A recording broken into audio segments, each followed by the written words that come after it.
Le but c'est de pas perdre trop de temps non plus, mais voilà, si j'en perds c'est aussi normal, devant c'est des champions aussi.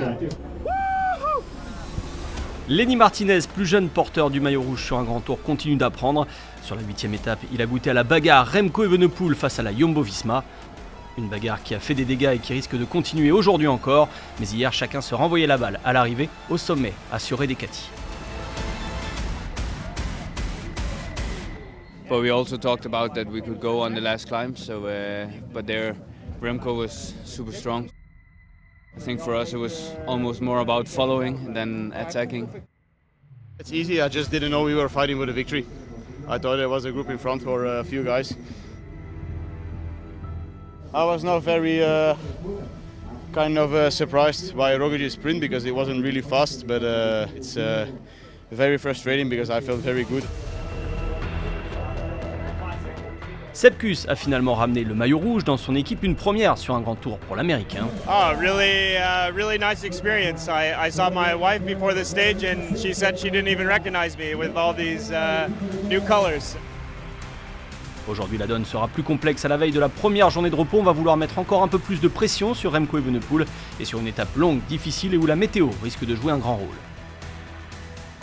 It's going to be a nervous stage and it might take a while for the breakaway to go, and the longer it takes, sometimes the better riders that can be in it. So if someone dangerous is there, then we might have to chase. But normally I think it's a good day for the break.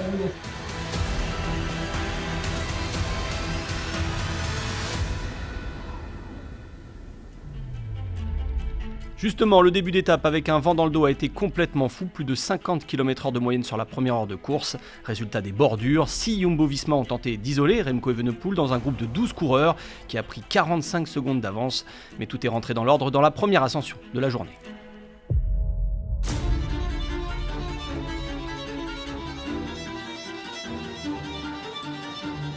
Une course qui continue d'être mouvementée sur de longues portions plates alors que l'on est entré dans les 100 derniers kilomètres. Le peloton est à nouveau scindé en plusieurs groupes, mais rapidement, tout le monde reprend sa place. À l'avant de la course, un groupe de 8 coureurs a finalement pris le large. Aujourd'hui, les Jumbo-Visma ont laissé filer une échappée qui a pris plus de 8 minutes, une première sur cette Vuelta.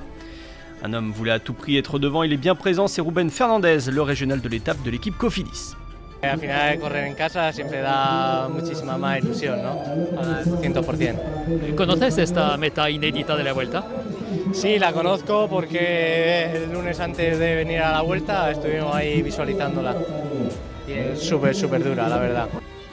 Avec lui, pas de coureurs dangereux pour le classement général, de bons grimpeurs comme Lennart Kemna, Dani Navarro, Chris Hamilton de la DSM et Jonathan Caicedo, mais également des coureurs déjà vus depuis le départ de Barcelone, Gebre Xavier, Barrenechea ou encore Sobrero. Petite alerte dans le peloton sur des routes bordées d'oliviers quelques kilomètres plus loin, nouvelle cassure, une grosse accélération des Jumbo-Visma et parmi les piégés, seul le porteur du maillot blanc est présent sur le podium, le jeune Lenny Martinez n'est pas aux côtés des favoris. 4 groups from this helicopter shot as we now have a big race on our hands, and we've always said that the attention has to be 100% on a day like today. When the wind blows, it can play absolute chaos with the peloton. If you find yourself on the wrong side of a split as the echelons form, this could be you losing La Vuelta overall here. Cette bordure va également avoir pour effet de réduire de moitié l'écart entre l'échappée et le peloton des principaux coureurs, revenu à environ 4 minutes de la tête de course à moins de 70 km de l'arrivée.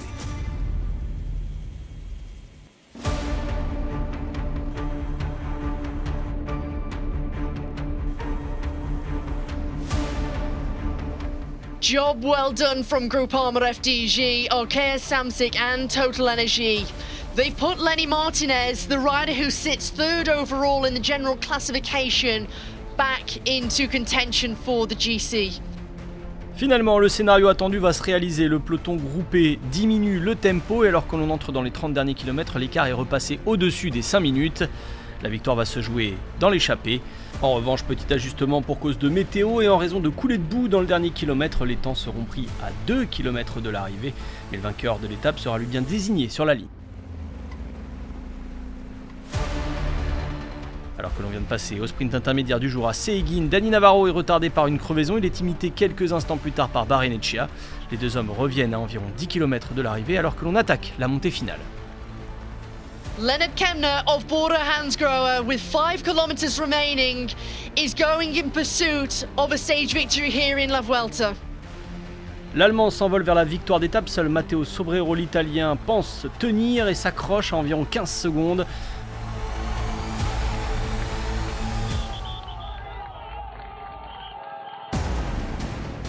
Parmi les favoris, Joao Almeida, le portugais du AE, anticipe l'arrivée pour tenter de grappiller des secondes. Alexander Vlasov, le coureur de la Bora Hansgrohe, part lui aussi à sa poursuite dans les 3 derniers kilomètres.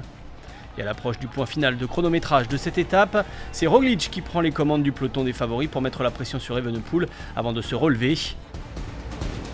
À l'avant, Kemna, lui, file s'adjuger l'étape. He was a part of those 8 riders all the way to the Alta Caravaca de la Cruz, and Kemna of Border Hansgrohe will become a part of that elusive club. Kemna, with his arms aloft, comes to the top of the climb. Kemna, a stage victor in the Giro d'Italia, the Tour de France, La Vuelta a España, and he becomes the 107th rider to take victories in all 3 Grand Tours.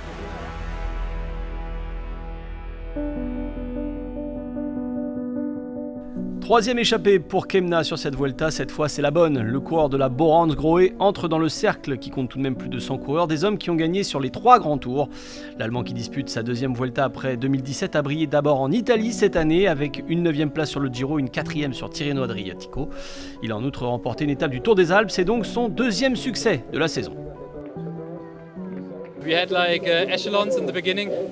I tried to make it through the echelons as good as possible without like spending too much energy, because I already saw it after 15k when everything split that we come together and at the climb again, and then I was in front when the group went and I could just join with having like still a lot of my power in the tank. And then in the end it was really tricky because the climb is always like going up and down, and it was hard to find the moment to drop the others, but I'm really happy that I could find it and that I take the win. Lennart Kemna s'impose donc au sommet du Collado de la Cruz des Caravaca devant Sobrero et Chris Hamilton, l'Australien. Ruben Fernandez chez lui finalement prend la 6e place. Au général, Sepp Kuss est toujours leader et Roglic, qui a accéléré dans le final à 2 km de l'arrivée, n'a pas repris de temps à Remco Evenepoel.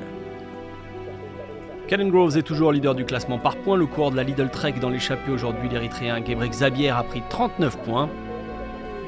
Au classement de la montagne, 2 ascensions répertoriées. Sepulveda conserve les poids avec toujours 1 point d'avance par rapport à Remco Evenepoel. Enfin, Lenny Martinez est resté au contact des meilleurs aujourd'hui. Il est le meilleur jeune du peloton, toujours vêtu de son maillot blanc. Demain, première journée de repos sur la Vuelta avant de reprendre mardi par un contre-la-montre individuel de 26 km autour de Valladolid. En attendant, bon repos à tous.